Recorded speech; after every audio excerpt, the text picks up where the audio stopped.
Acara pertama akan dibawakan oleh Dokter Panco Kaslam DRM MSC.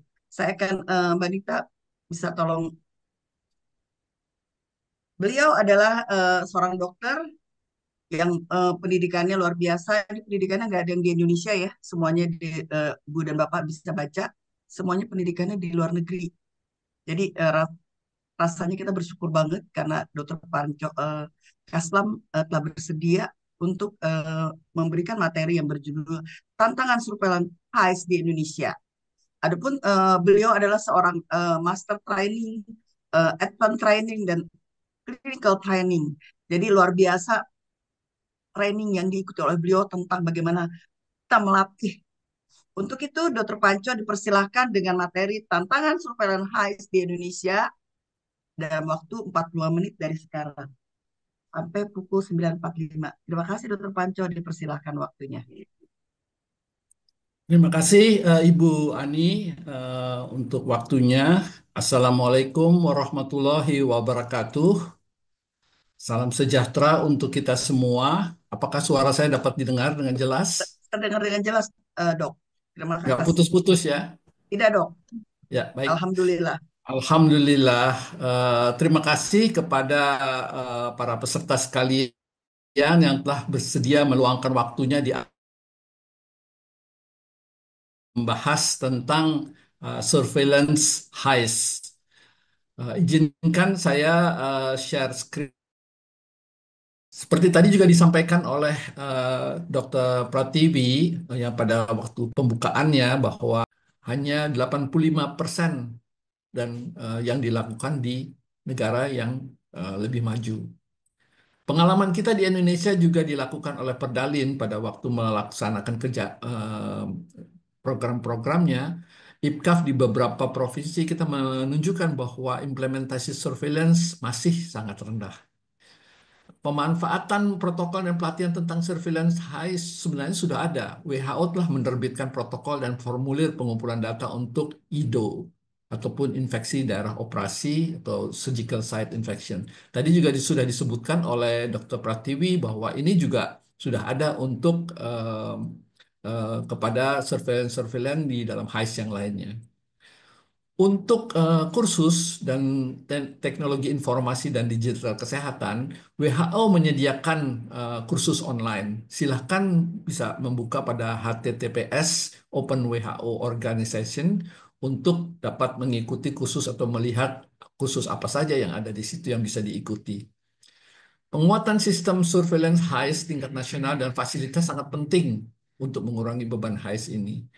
Dan karena surveillance HIS merupakan salah satu kegiatan penting dalam PPI, maka ini PPI ataupun Perdalin yang merupakan satu organisasi profesi seminat melihat hal ini sebagai hal penting yang untuk disampaikan pada pagi hari ini dan siang hari ini.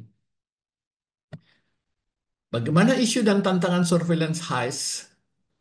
Dalam sistem surveillance itu ada lemahnya sistem. Ini ditemukan banyak negara yang tidak memiliki sistem surveillance. Sedangkan negara-negara yang sudah pun memiliki sistem tersebut masih menghadapi banyak tantangan. Misalnya keberagaman kriteria diagnosis HIS sehingga menjadi tidak seragam. Metode manual zaman gini sekarang sudah menggunakan digital atau IT, tapi sebagian besar sistem layanan kesehatan masih menggunakan metode surveillance manual sehingga kurang efisien dan lambat. Kemudian reliability ataupun keandalan surveillance HIS tergantung pada penggunaan definisi standar. Ini merupakan tantangan juga. SDM, sumber daya manusianya, kualitas dan kuantitas masih menghasilkan data surveillance yang kurang memuaskan. Menurut WHO, data surveillance HIS dari sejumlah negara menunjukkan bahwa meskipun HIS sering terjadi dalam layanan kesehatan, beban global yang ditimbulkan masih belum diketahui sebenarnya karena datanya sulit untuk diandalkan. Sebagian besar negara tidak memiliki sistem pengawasan terhadap HIS, sehingga negara yang memiliki sistem tersebut harus berjuang untuk mengatasi kompleks atau kerumitan dan kurangnya keseragaman kriteria untuk diagnosa. Dan setiap tahun ratusan juta pasien di seluruh dunia terdampak HIS, termasuk di tempat kita, di negara kita juga. Konsensus global mengatakan bahwa harus ada tindakan segera untuk mencegah dan mengendalikan penyebaran organisme yang juga resisten terhadap antibiotik dalam layanan kesehatan. Di mana praktek PPI yang efektif adalah salah satu solusinya. Tujuan sistem surveillance HIS adalah untuk tujuan akhirnya meningkatkan mutu layanan kesehatan, keselamatan pasien, keluaran penanganan pasien, pengambilan keputusan, kebijakan dan penelitian PPI melalui pengumpulan, analisis, dan interpretasi data tentang kejadian HIS. Tujuan utama dari sistem surveillance HIS adalah untuk mengumpulkan dan menganalisis data terkait kejadian HIS. Prinsip utama pembentukan dan pengoperasian sistem surveillance HIS ini adalah harus adanya struktur tata kelola, harus ada manajemennya yang akan mengelola tentang sistem surveillance HIS di tempat masing-masing. Oleh sebab itu harus disebutkan dengan jelas peran dan tanggung jawabnya dan harus terintegrasi dengan pengendalian resistensi antimikroba atau AMR, antimicrobial resistant, dan sistem pengawasan terkait lainnya. Alokasi sumber daya keuangan manusia perlu diperhatikan agar dapat mendukung fungsi dan keberlanjutan sistem dan program surveillance HIS. Rencana dan protokol surveillance HIS tingkat nasional dan fasilitas harus sesuai dengan realitas lokal, selaras dengan pedoman nasional. Kita sebagai negara desentralisasi dan negara Indonesia yang berbagai variasi dan lokal geografinya, karena sebagai negara kepulauan, maka ini harus memperhatikan juga tentang realitas dari lokal. Kemudian mekanisme pemantauan dan pengawasan jaringan surveillance HIS di nasional dan juga subnasional, serta pengembangan dan pelaksanaan rencana aksi dan intervensi PPI berdasarkan temuan surveillance HIS. Oleh sebab itu, data di sini sangat penting untuk dapat membuat satu analisa, membuat satu keputusan untuk melakukan intervensi. Metode surveillance terkait infeksi terkait layanan kesehatan adalah tergantung dengan beberapa faktor yang ada hubungannya dengan status dan kemampuan dari program PPI di tingkat nasional dan fasilitas, serta pengalaman dan tingkat pelatihan para profesional pelaksana surveillance, klinis, laboratorium, radio dan radiologi, dan manajemen data layanan, serta teknologi informasi. Maka di sini seperti tadi disampaikan sebelumnya bahwa ada mungkin beberapa perbedaan di antara satu daerah dengan daerah lain, tetapi pada dasarnya harus berdasarkan pada kebutuhan lokal atau kebutuhan daerah masing-masing bagi tercapainya surveillance yang baik. Surveillance aktif adalah pilihan untuk mengidentifikasi dan mendeteksi HIS berbentuk prospektif oleh personel terlatih sesuai dengan definisi kasus HIS. Sedangkan surveillance pasif adalah tidak tergantung pada sumber data secara spesifik untuk surveillance. Sifatnya retrospektif, melihat ke belakang, dan tidak dilakukan oleh staf surveillance yang terlatih. Kedua pilihan ini aktif dan pasif ini sekali lagi tergantung kepada sumber daya dan kebutuhan dari tempat masing-masing. Sedangkan surveillance berbasis pasien adalah menghubungkan laboratorium dengan data klinis dan informasi pasien. Perlu kunjungan ke area perawatan pasien, peninjauan grafik dan catatan medis pasien. Ini adanya kunjungan yang penting untuk lebih melihat realistik dari pelayanan itu sendiri. Kemudian surveillance berbasis laboratorium adalah berdasarkan hasil laboratorium, temuan spesies klinik tanpa kaitan dengan catatan klinik pasien. Hasil tes diagnostik lainnya ataupun karakteristik pasien. Dan ini akan membantu identifikasi patogen yang sering terisolasi dari pasien rawat inap dan tingginya AMR ataupun antimicrobial resistant di fasilitas pelayanan kesehatan. Ada beberapa dokter di laboratorium yang mempunyai inisiatif untuk membuat satu surveillance secara rutin sehingga dapat mengetahui tentang perubahan-perubahan dan dapat melihat tentang jenis kuman yang dapat menyebabkan ataupun dapat membuat resiko terjadinya HIS di masing-masing fasilitas pelayanan kesehatan. Sekarang bagaimana di Indonesia dengan isu dari surveillance ini dan tantangannya? Isunya antara lain adalah pemahaman tentang HAIS, bahwa HAIS dapat terjadi pada semua pasien di semua tempat di mana mereka menerima perawatan dan dapat juga timbul setelah keluar dari fasilitas pelayanan kesehatan yang tidak menerapkan standar praktek PPI. Jelas di sini terlihat bahwa pentingnya standar praktek PPI. Kemudian HAIS juga mencakup infeksi akibat kerja di kalangan karyawan fasilitas pelayanan kesehatan. Sistem surveillance yang masih lemah di Indonesia. Walaupun upaya telah dilakukan oleh Kementerian Kesehatan dalam sistem pemantauan, evaluasi, dan pelaporan, walaupun belum berjalan sepenuhnya, tapi Direktorat Mutu telah membangun sistem pelaporan surveillance HAIS dan telah disosialisasikan sejak Desember 2023. Data yang didapat sampai 17 Juni 2024 adalah bahwa 1.623 rumah sakit ataupun 48,7% sudah melakukan pelaporan HAIS. Dan juga isu antara lain adalah terkait dengan akreditasi, di mana PPI, mutu keselamatan pasien, adalah tergabung dan terintegrasi dalam pelayanan kesehatan. Kita dapat melihat pada Permenkes nomor 12 tahun 2020 tentang akreditasi rumah sakit. Telah dikeluarkan peraturan Menteri Kesehatan Republik Indonesia nomor 45 tahun 2014 tentang penyelenggaraan surveillance kesehatan.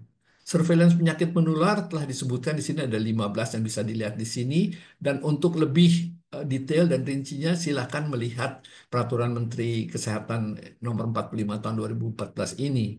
Di dalam Google juga dapat di-download tentang peraturan ini bagi mereka yang belum mempunyai atau mengetahuinya. Isu dan tantangan surveillance HAIS di Indonesia ini terkait dengan Permenkes nomor 30 tahun 2022, yaitu tentang standar mutu nasional. Bagi meningkatkan mutu layanan, setiap rumah sakit perlu memahami regulasi perumah sakitan. Ini urusan rumah sakit ya. Kebijakan pemerintah pusat dan daerah, serta urusan rumah sakit itu sendiri, baik rumah sakit pemerintah maupun rumah sakit swasta, harus mengetahui tiga hal ini bagi meningkatkan mutu layanan.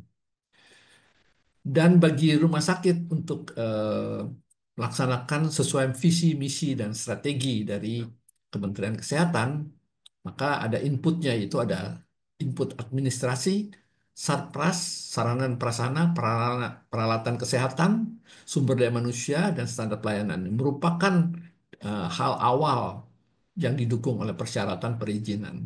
Kemudian proses pada waktu melaksanakan pelayanan kesehatan dan pembinaan bermutu, pembinaan mutu, maka prosesnya adalah tata kelola korporat.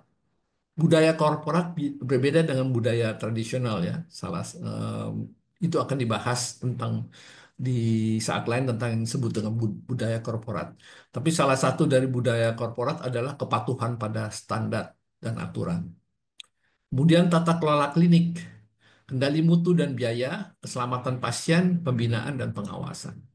Dan output yang diharapkan adalah kita akan ada kinerja klinik di sini.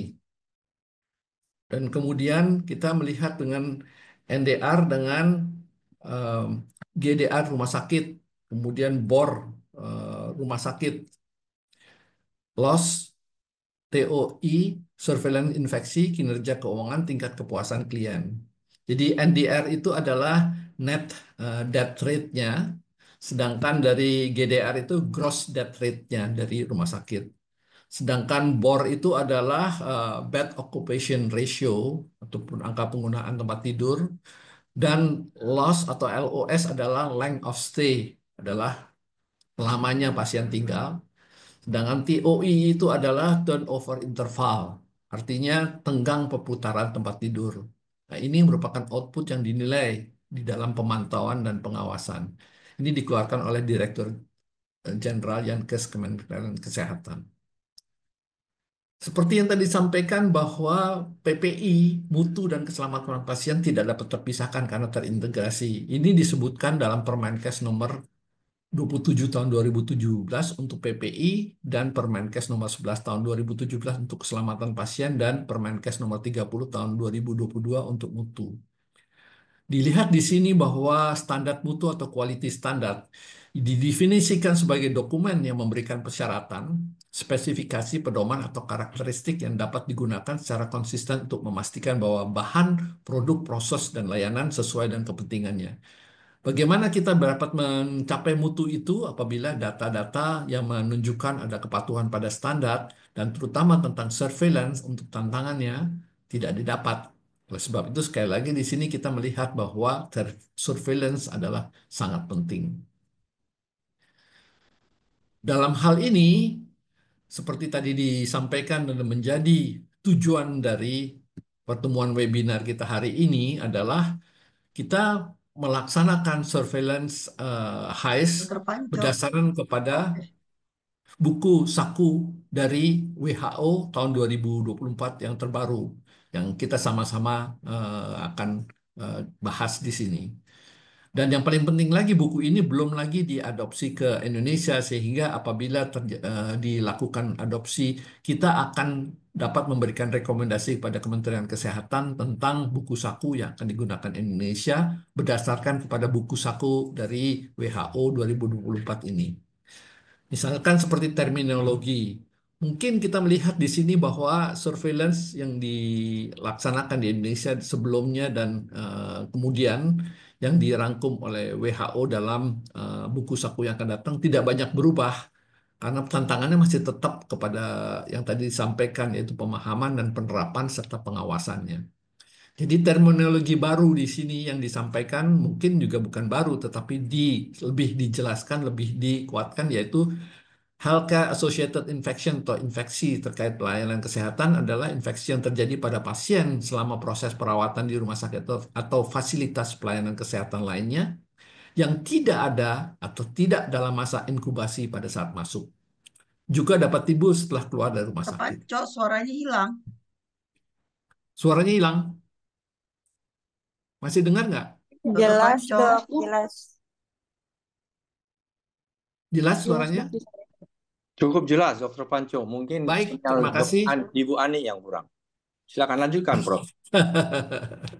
Baik, siap, terima kasih. HISE merupakan efek samping yang paling sering terjadi dalam perawatan pasien. Prevalensi HISE adalah proporsi populasi pasien di fasilitas layanan kesehatan yang tertular infeksi saat menerima perawatan medis. Insiden HISE adalah angka atau frekuensi infeksi baru yang terjadi di fasilitas pelayanan kesehatan dalam jangka waktu tertentu. Ini adalah terjemahannya dari bahasa Inggris dari buku saku yang baru diterima dari WHO tersebut. Surveillance adalah pengumpulan analisis, interpretasi, evaluasi data kesehatan secara sistematis dan berkelanjutan yang terintegrasi disertai diseminasi data tepat waktu kepada yang membutuhkan. Sistem informasi kesehatan adalah sistem yang mengumpulkan, menganalisis, memastikan kualitas, relevansi, ketepatan waktu data secara keseluruhan dari sektor kesehatan dan sektor terkait lainnya. Kemudian mengubah data menjadi informasi untuk pengambilan keputusan terkait kesehatan. Sistem pengawasan digital untuk HISE adalah sistem teknologi canggih yang dirancang untuk memantau, mendeteksi, dan melaporkan infeksi yang didapat di lingkungan layanan kesehatan. Sedangkan di sini tadi sudah saya sebutkan sedikit tentang LMIC atau Low Middle Income Country adalah negara-negara yang berpenghasilan rendah dan menengah. Ini oleh WHO dikelompokkan pada negara-negara anggota WHO berdasarkan pendapatan. Ada yang rendah, ada yang rendah menengah, ada yang menengah atas, dan tinggi dari daftar klasifikasi pendapatan analisis ekonomi dan dihitung menggunakan metode Atlas Bank Dunia. Indonesia adalah sudah masuk pada rendah menengah atau low middle income country. Atau mungkin sekarang sudah middle income country ataupun menengah dengan pendapatannya yang lebih baik. Pemahaman yang disampaikan dalam pelaksanaan surveillance HISE ini adalah agar membedakan antara survei dan surveillance. Survei adalah observasi tunggal, sedangkan surveillance adalah serangkaian observasi berulang untuk mendeteksi perubahan. Surveillance infeksi adalah suatu proses yang dinamis, sistematis, terus-menerus dalam pengumpulan identifikasi, analisis, dan interpretasi data kesehatan yang penting pada suatu populasi spesifik dan diseminasikan secara berkala. kepada pihak-pihak yang memerlukan untuk digunakan dalam perencanaan, penerapan, serta evaluasi suatu tindakan berhubungan dengan kesehatan. Ini ada dalam pedoman surveillance infeksi Kementerian Kesehatan, sehingga saya rasa di sini tidak banyak berubah. Sedangkan kejadian luar biasa adalah timbulnya kejadian penyakit tertentu pada area dan geografis tertentu secara bermakna, serta dampak yang nyata dari insiden endemik penyakit infeksi tersebut. Sedangkan rasio yang dimaksud adalah perbandingan suatu frekuensi kejadian dibandingkan dengan kejadian lain. Misalnya angka insiden ILO, ruang perawatan anak dibandingkan ruang perawatan dewasa. Rumus rasionya adalah jumlah peristiwa A dan jumlah peristiwa B. Itu contohnya aja. Kemudian proporsi adalah presentasi suatu kejadian dari seluruh jumlah kejadian dari suatu seri data.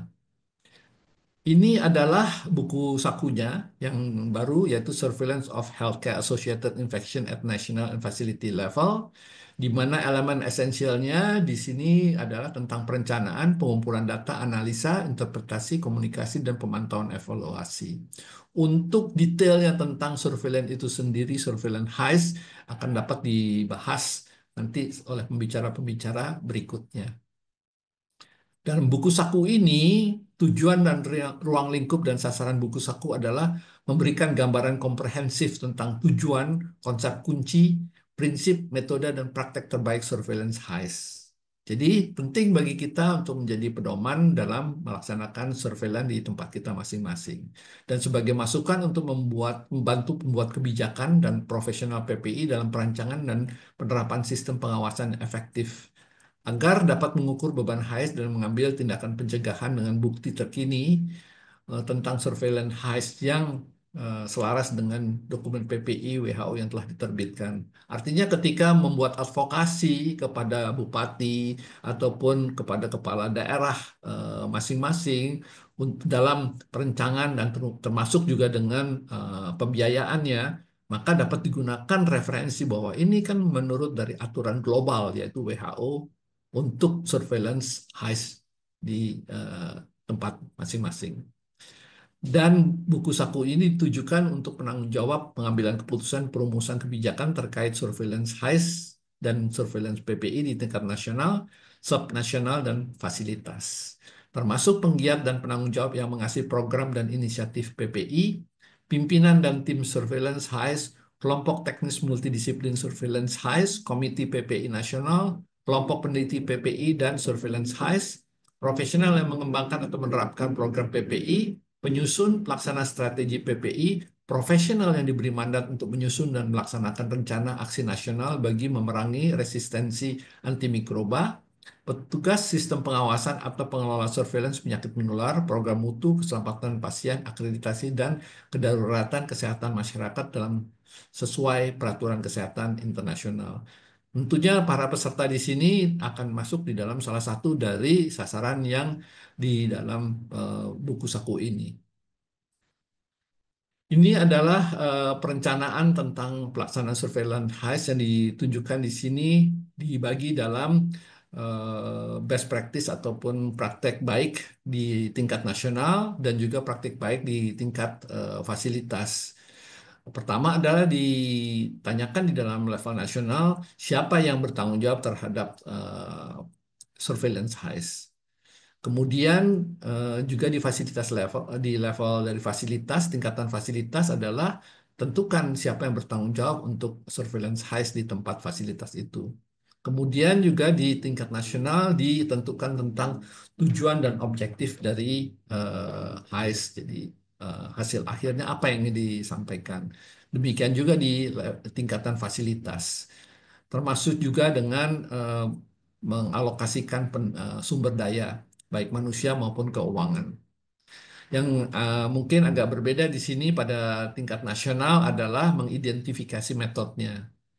Sedangkan di level fasilitas seperti tadi disebutkan sesuai dengan kebutuhan daerah dan juga dengan kemampuan daerah, makanya didefinisikan dulu metode dari heist, surveillance heist yang dilakukan yang sesuai dengan metode nasional. Kemudian juga di dalam level nasional itu mengidentifikasi tentang tipe dari HISE mana yang akan dinilai.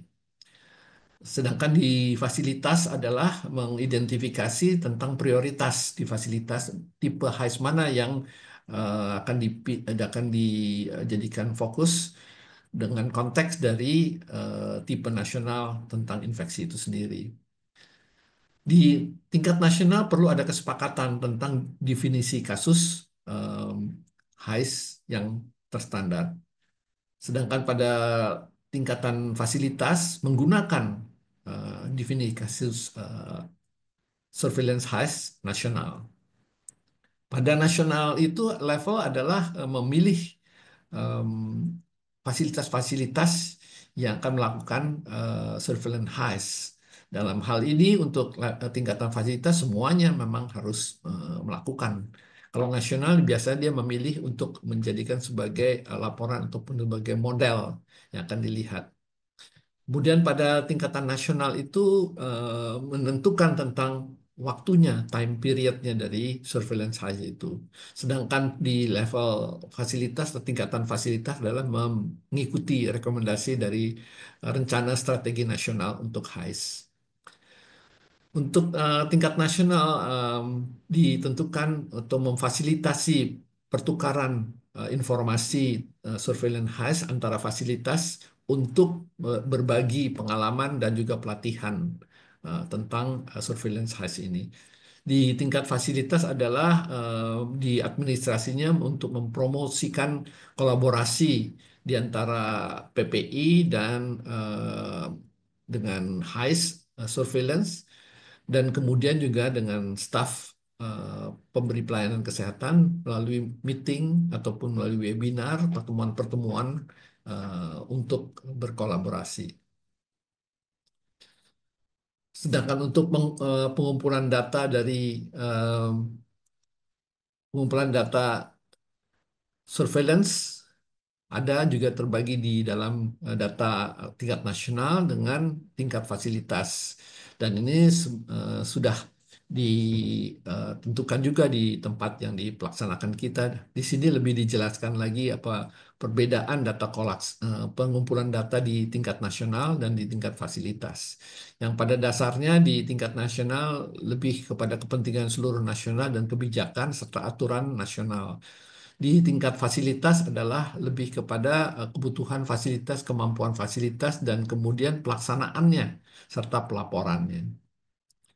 Dan harus dipastikan adalah compliance ataupun sesuai dengan standar etika dari nasional untuk pengumpulan data. Kemudian analisa ataupun analisis dari data surveillance HISE pada tingkat nasional dan tingkat fasilitas dibedakan pada waktunya. Kalau secara nasional adalah setiap tahun, pada fasilitas biasanya setiap bulan ataupun kuartal. Di nasional adalah difokuskan pada mengidentifikasi indikator dari HISE nasional. Sedangkan pada fasilitas memfokuskan kepada metrik kunci yang terkait dengan fasilitas. Ini adalah kebutuhan fasilitas juga, sehingga untuk akreditasi dan untuk kinerja dari fasilitas dia akan lebih memfokuskan kepada indikator yang terkait. Kemudian di nasional bertanggung jawab untuk memberikan pelatihan tentang analisis data dan juga untuk membantu kepada fasilitas. Sedangkan pada fasilitas adalah memanfaatkan dasar dari instrumen untuk analisa, kalkulasi, dan juga perhitungan-perhitungan yang sederhana.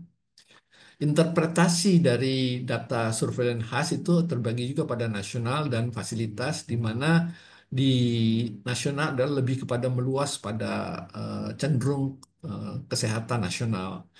Sedangkan pada fasilitas adalah di dalam konteks fasilitas itu sendiri dan juga melibatkan dari staf-staf ujung tombaknya ataupun di depan untuk mengerti tentang interpretasi ataupun penterjemahan dari proses ini. komunikasi ataupun umpan balik dari data surveillance HIS ini secara nasional dilakukan dengan membentuk komunikasi ataupun rencana umpan balik nasional surveillance HIS. Sedangkan di fasilitas dilakukan melalui level fasilitas internal. Dan temuan dari surveillance HIS ini di nasional dimasukkan di dalam eh, kurikulum pelatihan dan program pendidikan untuk tenaga kesehatan. Sedangkan juga di level fasilitas, apabila ada staf-staf baru ataupun ada tenaga yang baru juga diberikan tentang pelatihan dan pendidikan tentang program surveillance HIS kepada tenaga kesehatan. Bagaimana memantau dan mengevaluasi dari surveillance HIS ini secara nasional dilakukan secara periodik dengan mereview sistem surveillance HIS itu secara reguler. Demikian juga dilakukan di fasilitas untuk memastikan bahwa sistemnya itu tetap berjalan. Dan kemudian untuk nasional itu bahwa temuan yang diterima adalah akan digunakan untuk memberikan masukan pada perencanaan ke depan. Sedangkan pada tingkatan fasilitas bahwa temuan itu akan digunakan sebagai peningkatan upaya dan mutu dan keselamatan serta juga untuk memberikan informasi pada perencanaan ke depan. Nah, belajar dari pengalaman pandemi COVID-19 yang lalu, surveillance HIS itu perlu diintegrasikan dengan sistem peringatan dini, kewaspadaan, dan respons atau early warning tentang respons ini. Dan integrasi surveillance HIS dengan sistem peringatan dini, kewaspadaan, dan respon ini berbasis insiden dan kejadian yang dapat diadaptasi bagi kewaspadaan terhadap dugaan HIS, sehingga memungkinkan notifikasi tepat waktu dan wabah pada kegawat daruratan kesehatan masyarakat. Ini adalah pengalaman pada waktu kejadian adanya wabah di Cina pada 2009 awalnya, tidak ada tidak ada satu tanggapan serius bahwa ini akan menyebabkan pandemi kemudian hari. Walaupun di Indonesia kita punya pengalaman pada tahun 2003 itu SARS yang pertama, COVID pertama itu tidak terjadi kematian di Indonesia dan di daerah Asia Tenggara, walaupun pada awalnya hal itu merupakan satu infeksi atau wabah di kejadian luar biasa, bukan wabah, kejadian luar biasa di tempat di Asia Tenggara. Karena pengalaman itu jadi mungkin pada saat terjadinya SARS atau kedua ini tahun 2019 dianggap bahwa dapat diatasi. Kita lupa bahwa situasinya adalah berbeda, orang-orang lebih banyak yang dapat pindah dari satu tempat-tempat lain dengan lebih cepat. Jadi oleh sebab itu sistem EWAR ataupun peringatan dini kewaspadaan respons ini perlu dilakukan integrasi yang dibangun dari rangkaian pelayanan kesehatan yang didukung oleh pakar klinis lokal untuk mengidentifikasi dan melaporkan kasus dugaan atau kondisi prioritas kepada otoritas kesehatan terkait. Sedangkan penguatan sistem ini dengan Dokter menggabungkan Panco, aku 5 penerapan menit PPI lagi. ya bagi menentukan protokol Kasih. dan screening praktek aman untuk implementasi setelah identifikasi kasus curigai. Kita ini agak berbahaya karena di Indonesia ini media sosial membuat hoax ataupun berita-berita yang akhirnya membingungkan. Nah, ini menjadi kepada kita suatu tantangannya bahwa menggunakan digital juga dan integrasi ini agar dapat berjalan dengan lancar. Kemudian surveillance berbasis insiden atau incidence-based surveillance, yaitu harus melaporkan ketika pasien rawat inap mengalami gejala baru yang cocok dengan definisi kasus terkait. Ini perlu dilakukan untuk kewaspadaan. Ya. Kemudian surveillance berbasis peristiwa atau event-based surveillance. Ini ada kriteria yang ditetapkan sebelumnya untuk melaporkan prioritas klaster dan wabah dicurigai pada fasilitas pelayanan kesehatan. Misalkan ada peningkatan yang tidak biasa dengan pasien yang gejala infeksinya terkait dengan paparan serupa di ruang bangsa atau prosedur yang sama setelah masuk di fasilitas pelayanan kesehatan. Jadi sangat penting untuk menggunakan definisi kasus HIVE standar dan tervalidasi untuk surveillance dan pemantauan HIVE yang efektif. Sayangnya, ini sendiri disampaikan oleh WHO bahwa hingga saat ini belum ada definisi kasus HIVE terstandar dan disepakati secara universal untuk penggunaan global. Yang ada, CDC Amerika dan CDC Eropa membuat definisi surveillance yang terstandarisasi dan banyak digunakan di berbagai negara. Walaupun definisi ini bergantung pada tingkat kapasitas laboratorium, diagnostik, foto, dan epidemiologi yang dicapai pada setting dengan sumber daya yang rendah. Jadi ini merupakan satu tawaran untuk mengadopsi dari mereka. Maka dianjurkan kepada setiap negara untuk mengadopsi serangkaian definisi kasus HIVE nasional dalam rencana strategis HIVE nasional masing-masing. Ini terkait surveillance HIVE, ada definisi kasus surveillance dengan versus diagnostik klinik.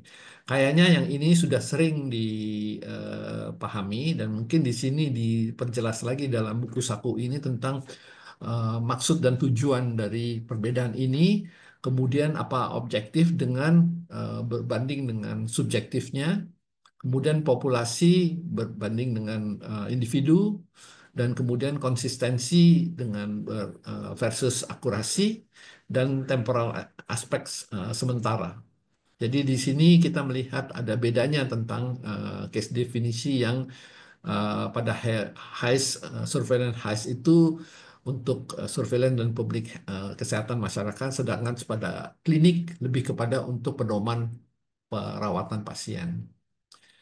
Nah, pelaksanaan surveillance HIVE ini terkait juga dengan kebijakan politik dan pertimbangan peraturan dan pelaporan publik. Ya, ini sangat penting juga di Indonesia karena sangat sangat kuat kebijakan pengaruh politik dan pertimbangan peraturan di Indonesia. Kemudian penegakan aturan ini yang juga merupakan tantangan bahwa sudah waktunya untuk menegakkan aturan tentang surveillance HIVE ini dan kepada pelaporan publik sebagai transparansi untuk berbagi data sangat penting, serta tantangan dan solusi dalam konteks surveillance HIVE. Kita melihat ada kendala ekonomi, ada dukungan politik, misalkan kendala dari dukungannya adalah dana terbatas, kestabilan politik, kebijakan PPI nasional yang lemah, serta keterbatasan kapasitas tenaga manusianya.